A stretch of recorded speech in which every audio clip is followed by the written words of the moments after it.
कहलाती है। हाँ, अपने देश की जीडीपी का एक बड़ा हिस्सा है। दोनों ही शहर समुद्र के किनारे हैं, जिस वजह से समुद्री व्यापार में भी दोनों के बीच एक अच्छा कंपटीशन चलता रहता है। लेकिन कभी कभी मन में ये सवाल तो आता ही है कि इकोनॉमी में, रहने सहने में और खाने पीने में दोनों में कौन सा शहर बेहतर है।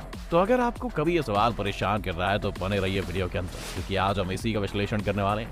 वीडियो शुरू होने से पहले चैनल को सब्सक्राइब करना और बेल आइकन दबाना मत भूलिएगा। सबसे पहले बात करते हैं कराची की, वो शहर जो पाकिस्तान के 95% फॉरेन ट्रेड के लिए जिम्मेदार है।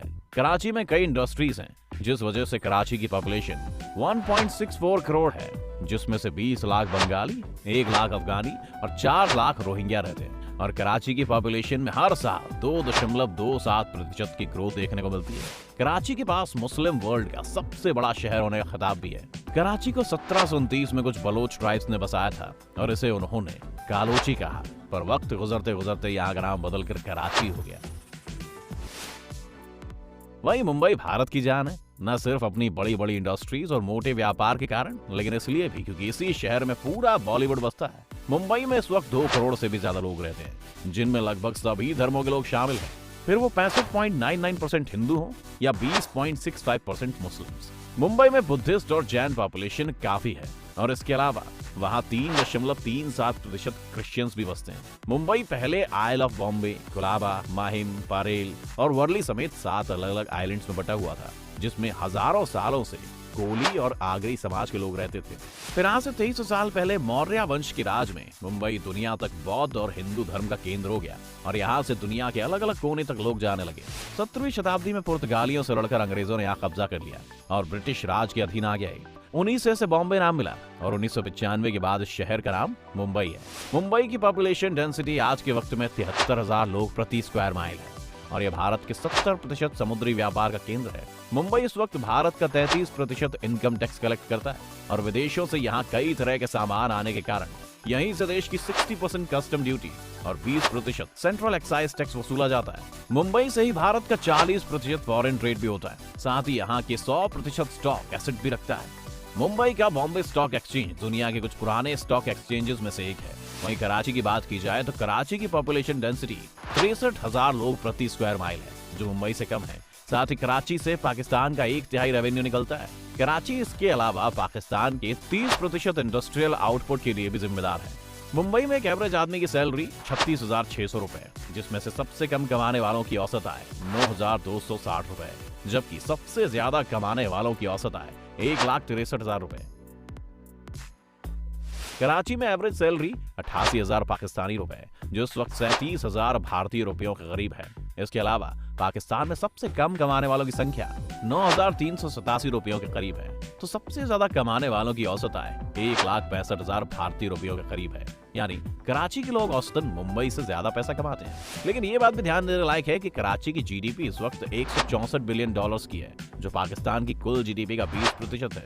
वहीं मुंबई की जीडीपी इस वक्त 400 बिलियन डॉलर्स की है, जो भारत की विशाल 3 ट्रिलियन जीडीपी का 13% है। अब आपने देख लिया कि इन शहरों में कितना पैसा, लेकिन जहाँ पैसा होता है वहीं क्राइम भी रहता है। मुंबई हमेशा से हाजी मस्तान से लेकर दाऊद इब्राहिम जैसे डॉन्स की वजह से मशहूर रही है। मुंबई में कनेक्शन सड़क से लेकर बॉलीवुड की पार्टी और क्रिकेट के स्टेडियम्स तक था। मुंबई में आखिरी कुछ सालों में सख्त हुए पुलिस प्रशासन ने काफी कामयाबी हासिल की है और अब मुंबई में इस तरह के डॉन्स का दिखना उतना आम नहीं है। इनमें से या तो कुछ मारे जा चुके या देश से बाहर हैं। लॉकडाउन में भी मुंबई क्राइम के मामले में नीचे गिरकर 3रे स्थान पर आ गई थी और 2021 में तो मुंबई क्राइम के मामले में भारत के 3रे से 5वें स्थान पर गिर गई। कराची में भी क्राइम का सीन कम नहीं था। छोटे मोटे चोरों से लेकर बड़े नामी डॉन्स एक वक्त पर कराची की सड़कों पर दिख जाते थे।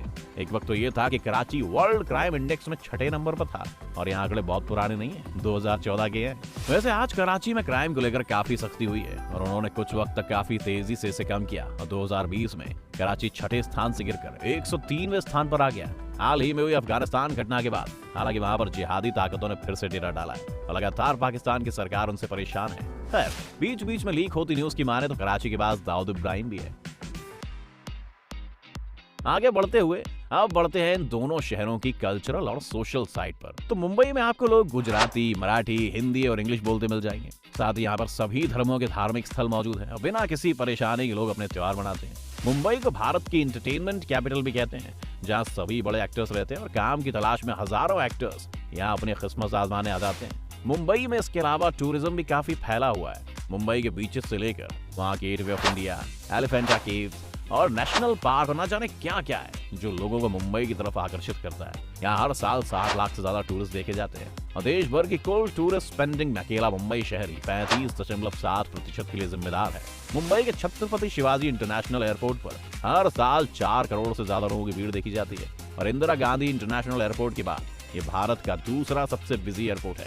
कराची में आपको लोग उर्दू और इंग्लिश बोलते ज्यादा मिलेंगे और मक्का और मदीना के बाद तीसरा सबसे बड़ा मस्जिद कराची शहर में ही है। कराची इसके अलावा अपने मुशायरों के लिए भी काफी मशहूर है, जहाँ पाकिस्तानी लिटरेचर की बड़ी हस्तियों से लेकर नए उभरते शायर भी आपको मिल जाएंगे। कराची का जिन्ना इंटरनेशनल एयरपोर्ट हर साल 6 लाख लोगों की भीड़ देखता है और वैसे तो कराची ज्यादातर अपने बिजनेस के लिए जाना जाता है, लेकिन वहाँ पर क्लिफ्टन बीच, फ्रेंच बीच और लकी वन मॉल जैसी चीजें भी हैं।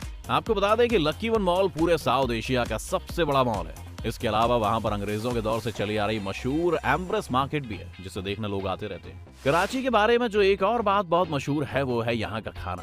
कराची में आपकी बिरयानी और पाया से लेकर उत्तर प्रदेशी, बंगाली और बिहारी थाली तक मिल जाएगी, लेकिन खाने के मामले में मुंबई भी कम नहीं है। जहाँ मुंबई में आपको नॉर्थ से साउथ इंडियन हर तरह का कुजीन मिल जाएगा, वहीं मुंबई का पाव वहाँ की खासियत है। वहाँ का वड़ा पाव, मिसल पाव या और बहुत तरह के पाव। साथ ही मुंबई के पास लोकल ट्रेन और मेट्रो की सुविधा भी है, जो अभी कराची में नहीं है। साथ ही कराची का मौसम भी काफी गर्म रहता है, जहां मई के वक्त गर्मी 40 डिग्री सेल्सियस तक भी पहुंच जाती है। वहीं मुंबई की बात अगर की जाए तो मुंबई के इतिहास में सबसे गर्म दिन वहां तापमान